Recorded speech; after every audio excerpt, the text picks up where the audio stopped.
अपनी बात कहते हैं, मुझे तो गुरुदेव ने संभाला, नहीं तो साधन भजन हो रहा था, पर वो अहंकार जनित था। जब गुरुदेव ने कृपा करी तो हमारे अहंकार को चकनाचूर हुआ। तब ये बात समझ में आई कि गुरु कृपा से मोक्ष मूलम गुरु कृपा। गुरुदेव भगवान साक्षात करुणा में प्रियालाल के स्वरूप हैं। वो जब कृपा करते हैं तो अहंकार नष्ट हो जाता है, और अहंकार नष्ट होते ही दैन्यता आ जाती है। और प्रियालाल को दैन्यता बहुत प्रिय है, और वो दैन्यता कृपा से ही आएगी, और गुरु के चरणों में आसक्त रहो। देखो, हम आपको गुरु महिमा की एक बात बता दें। जब हम कोरा कागज होकर गुरुदेव के चरणों में समर्पित होते हैं, तभी हमारी हृदय में लिखा पढ़ी सही होती है। हम लोग क्या होते हैं, पूरा कागज रंगे हुए पहुंचते हैं और अपनी बुद्धि लड़ाते हैं गुरुजनों पर, इसीलिए हमारा काम बन नहीं पाता। यदि हम बच्चा बन के गुरु के चरणों में जाएं, जैसा बोले वो और वैसा करने लगे, तो गुरु को भी पता नहीं चलेगा, इससे शिष्य की उन्नति हो जाएगी अध्यात्म की, क्योंकि उसने उनको भगवान माना है। देखो, एक हम प्रसंग कई बार सुना चुके हैं। एक उड़िया बाबा ने सुनाया था प्रसंग कि एक बंगाल के भगत के मन में आया कि मैं गुरु बनाऊं। तो एक प्रसिद्ध थे काली के उपासक, उनके पास गए, और वो मदिरा पीते थे, वो जानते नहीं थे, वो मदिरा पिए हुए बैठे हुए थे। तो उन्होंने कहा, गुरुदेव, मैं आपको गुरु रूप से वरण करता हूं, मुझे मंत्र दे दो। तो शराब के नशे में लड़खड़ाते हुए मंत्र बोले, तो अशुद्ध मंत्र और अशुद्ध अवस्था, पर वो सीधा सरल भक्त भगवान मान के गुरु की छवि लेके पूजा में रख के और मंत्रानुष्ठान, अशुद्ध मंत्र। 1 साल ही हुआ कि माँ भद्रकाली प्रकट हो गई, काली, और उनका बेटा तेरा गुरु ढोंगी है। तो उनका, माँ, पहली बात तो आप गुरु को ऐसा ना बोले, गुरु हमारे परब्रह्म है, आप ऐसा ना बोले।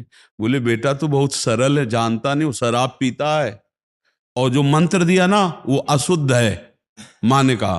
तो उनका, माँ, अब तो और विश्वास आपकी बात पे नहीं रहा। अगर गुरु ने अशुद्ध मंत्र दिया होता तो तुम 1 साल में आ गई, कैसे आ गई? बोले, बताने आई हूं कि मंत्र अशुद्ध है। तो उनका, माँ, मैं अपने गुरु निष्ठा और गुरु मंत्र को नहीं छोड़ सकता, आप जाओ।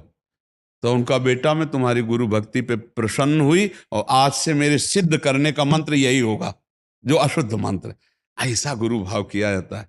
गुरु को परब्रह्म साक्षात माना जाता है। परब्रह्म में दोष दर्शन नहीं होते, दोष हमारी बुद्धि का है। अगर बुद्धि का दोष निकाल दे तो देखो, मत्ता परतरम नान्यत किंचिदस्ति धनंजय, भगवान कह रहे मेरे सिवा कोई और है नहीं। फिर हम गुरु को दोष दर्शन में देखें, कहीं ना कहीं हमसे त्रुटि हो रही। हमें घोर पापी में भी भगवान देखना है, तो गुरु में भगवान देखने में क्या बात है? विचार करके देखिए। जब हम गुरु में भगवान देखते हैं तो अपना समर्पण करते हैं, और जब वो हमारे साथ उल्टा व्यवहार करते हैं और हम सह जाते हैं तो हमारा अहंकार नष्ट हो जाता है।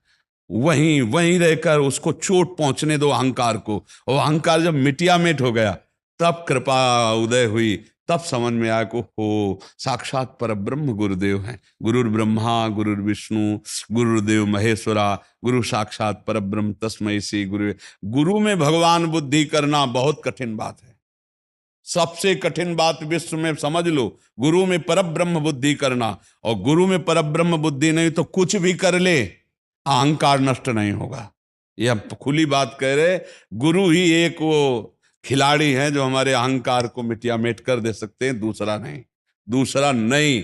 इसीलिए ध्यान मूलम गुरु मूर्ति, पूजा मूलम गुरु पदम, मंत्र मूलम गुरु वाक्य, मोक्ष मूलम। गुरु का चरणामृत पियो, गुरु की चरण रज लगाओ, और गुरु के आगे एक तुच्छ सेवक की तरह रहो, अभी दैन्यता आ जाएगी। अगर गुरु में दोष दर्शन होने लगे तो हट जाना चाहिए, और दूर से उनको परब्रह्म मान के बिना निंदा किए उनके द्वारा बताई हुई उपासना में रत हो जाए तो उसका परम कल्याण हो जाएगा। दूसरा गुरु बनाने की जरूरत नहीं है। परमात्मा प्राप्ति के लिए गुरु कृपा है। हम तो आपको हाथ उठा के कहते हैं कि गुरुदेव की कृपा के बिना एक कदम नहीं चल सकते, एक कदम भी नहीं चल सकते। हम जैसे भूमि में ही कदम रख सकते हैं, ऐसे हम जीवित हैं, परमार्थ में चल रहे हैं, तो केवल अपने गुरुदेव की कृपा से चल रहे हैं, किंचन मात्र कुछ नहीं। केवल वो ऐसे पकड़े हुए हैं तो हम चल रहे हैं, अगर वो ऐसे छोड़ दें तो धम्म में से गिर जाए। गुरु कृपा ही केवलम, गुरु कृपा है।